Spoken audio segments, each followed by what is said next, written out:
Hi everybody, welcome to my channel. My name's Megan. On my channel I take books I've read and I compare them to their on-screen adaptation. And today I'm very excited to be doing Always and Forever, Lara Jean, which just hit Netflix on Friday. I finished the book this weekend and watched it today, so without further ado, let's begin. Okay, so while I was reading the book, I just already knew the movie was going to cut out so much because there was just a lot that happened. They went to New York, they went to beach week, there was prom, there was a surprise proposal, like there are all these things that kept happening. So I just knew that there was no way they were going to cut a lot, which is another reason why I tend to prefer books over movies, because you could just fit more in them, and who doesn't like more? All right, so the movie opens up and they are on their trip to Seoul in Korea, and that's different than the book, because in the book she gets that vacation, the girls all get that vacation as a graduation gift, and you don't get to hear anything about their trip, whereas they're already on vacation before graduation altogether. So it's just cute opening scenes of them there, but again, very different from the book. But I mean, it makes for cute scenes, so I get it. So one thing I didn't notice in the previous movies, I don't know if it said it, but they lived in Oregon, whereas in the books, they live in Virginia, which is the other side of the country.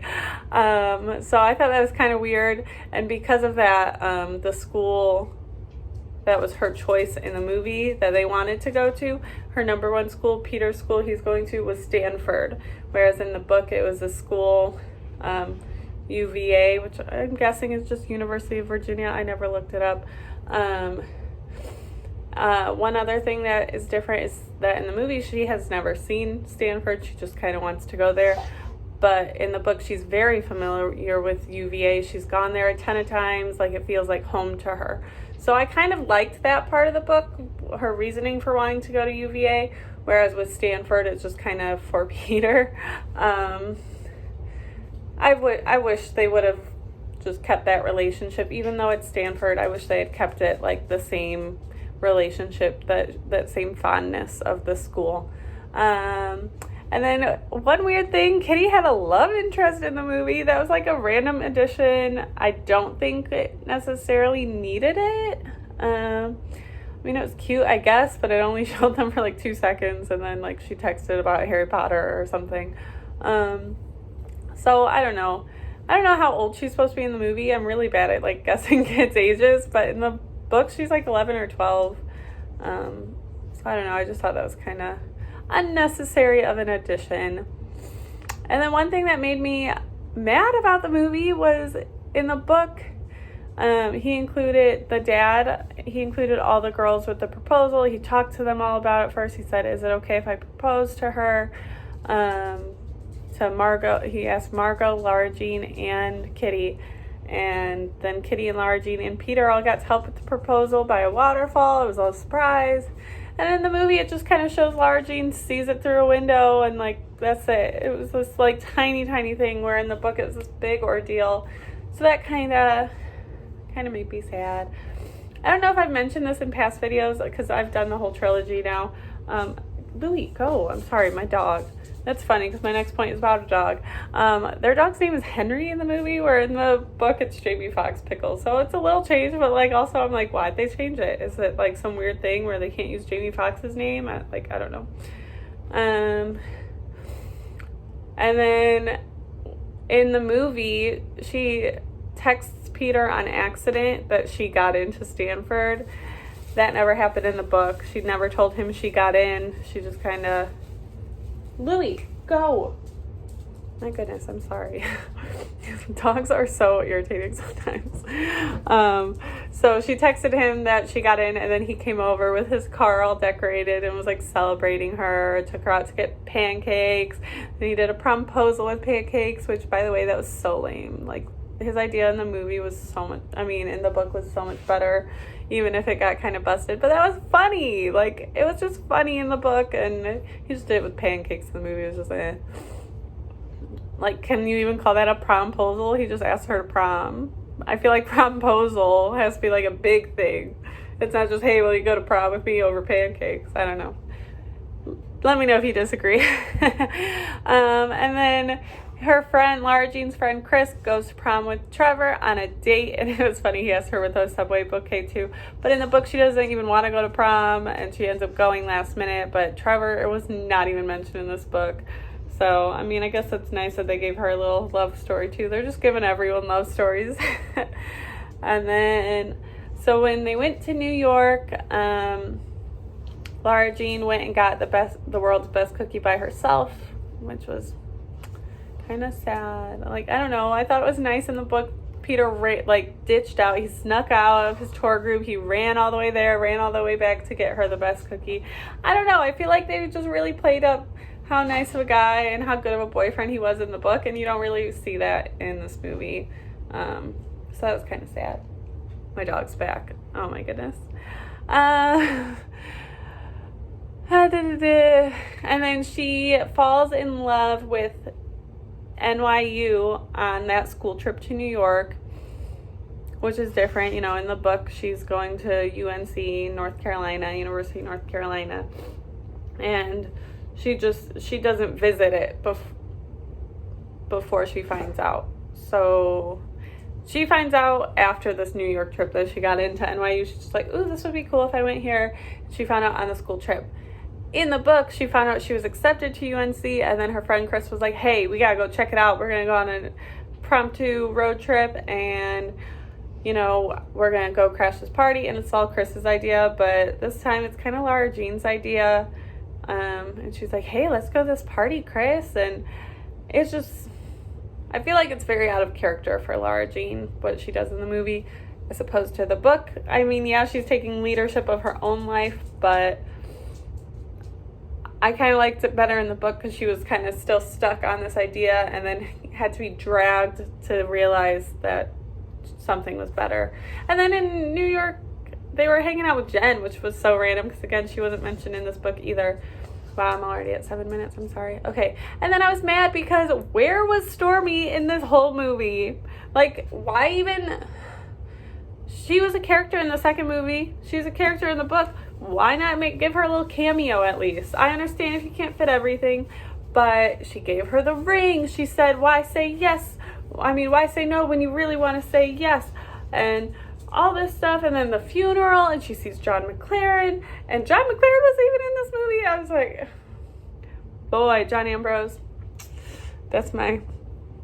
Okay, so I was very sad that they left all that out. I feel like they were big parts of the book, and they just got snip, snip, snip. And then there was no scene where Lara Jean ran into Peter's dad at the lacrosse game, and they're kind of talking. And then speaking of Peter's dad, like, I'll talk about that a little bit later because I'm trying to go in order. There was something up here that made me think of something that I forgot. Oh, that's after prom, so I'll talk. Oh, next is prom. So they have their prom, and in the book, after prom, it's her birthday. Peter throws her this great surprise party, and it's so cute. And then they do the little 16 candles thing at the end just for her. I'm not even into 16 candles, but I was like, oh, that's so sweet of Peter. And yeah, none of that happens in the movie. And the scene, so in the movie, they never go to the beach house, which they do in the book. They go to like some beach thing for a week or something. But that never happens in the movie. So the last day that they're at the beach house is the scene that happens after prom in the movie, if that makes sense. So they're like about to do it. Wink, wink. They're about to do it, and that's where kind of things go awry. But in the book, that's not even the end. Like, they decide not to do it. He walks off and things are tense between them, but that's not the end of the relationship. In the movie, she gives him a hat box full of stuffed mementos rather than a scrapbook, and then he just kind of ends it. And I'm like, what? In the book, she ends it with him much later on. I was so caught off guard. I was not ready for that. He ended it right then and there. I was like, okay, wow. And then her friend Chris knows about the breakup in the movie, whereas in the book, Lara Jean purposely does not tell her because she's about to go off to the Dominican Republic, and she doesn't want to ruin that vibe, her day, you know.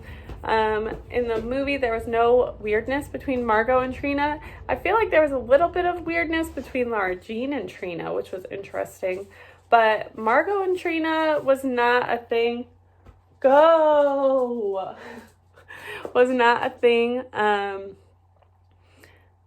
Margot was basically barely in the movie, and she was just chill with Trina. She's like, oh, this is the happiest I've ever seen him. When that was kind of a big part of the book, you know, she felt weird about it. She felt like this girl was intruding on their house. She came home, and all this stuff was changing, and she didn't like it. She wanted nothing to do with Trina. So that was a big difference. And then in the end, Peter actually talks to his dad in the movie, which I think was a really good addition, but the dad wasn't as big a POS as he was in the book. In the book, he was invited to graduation and he didn't show up, and Peter was very upset. But in the movie, they have their little heart-to-heart talk, and the dad says, oh, if you love someone, you should do anything for them. And then Peter's like, I must get Lara Jean back. But he doesn't come to the actual wedding, which he did in the book, and I thought that was sweet. He came to still like support her dad and stuff, but he didn't do that in the movie. He came after the wedding, and he left her little yearbook in the tent, and she like went out there and saw the yearbook sitting there, and she read his yearbook message, and it was very different than it was in the book. I keep looking over here. That's where the book is. But it was very different than the message in the book. And that's not how they got back together in the book. And, you know, like earlier in the movie, they had talked about the yearbook message. She just said, like, write me a message. He said, I don't know what to write. And then he took it. And that was it. But in the book, it was kind of a bigger deal. Like, she kept hounding him, like, hey, where's my yearbook? Are you done yet? He's like, yeah, I forgot it at home, yeah. And then she saw he hadn't written anything. Louie! And it was like a big deal. Hopefully he's not too loud barking right now. So it wasn't as big a deal in the movie, but I guess it was kind of cute for them to get back together that way. But I feel like it should have been a bigger deal in the movie for them to get back together in that way, if that makes sense. Yeah, but in the book, like, they got back together, and then at the end, he signed her yearbook and, like, gave it to her. So I thought that was just different. And then in the movie, they end up doing the dirty. They never did that in the book. Okay, let's keep this PG-13 or whatever. I guess it was pretty PG-13, but I don't know. I feel like this movie is like innocence in a nutshell, and they just kind of cut some of that away. But if you like it, let me know. I mean, I, of course, watch movies where that happens, but I didn't expect it from this movie. Like, little Lara Jean. And then in the end, she cut her hair. It was short. What? Oh, also, one more thing I just thought of. In the book, the trip to Korea was supposed to be after graduation, so that was another big point of contention between them. She was supposed to be gone for a whole month the summer before she leaves to college, so he was very upset about that. And then that just didn't have to be an issue in the movie because she had already gone on her trip to Korea. And then also, you know, in the book, their colleges are only 3 hours away, which is very doable, in my opinion. I did long distance for a year, and it was a 10-hour drive. But this is a 3-hour drive, so I feel like that's very doable. In the movie, they're literally at opposite ends of the country, which that makes more sense why he's like freaking out about how they're going to work out. But yeah, so those are the main differences I saw. Of course, there are smaller differences, like what they wore to the wedding and things like that, and I usually kind of harp on those. But I just kind of wanted to let those go this time, you know, who cares? I'm more laid back. This quarantine has made me free-spirited, whatever. You dress however you want, the wardrobe people, I don't know. But the big plot points, the things that move the story along, those are the things that I was looking for this time. So let me know if there are any that bothered you. Let me know what I missed. Let me know your thoughts, and subscribe. And sorry I didn't mention it at the beginning, but spoilers. Peace and love. Till next time.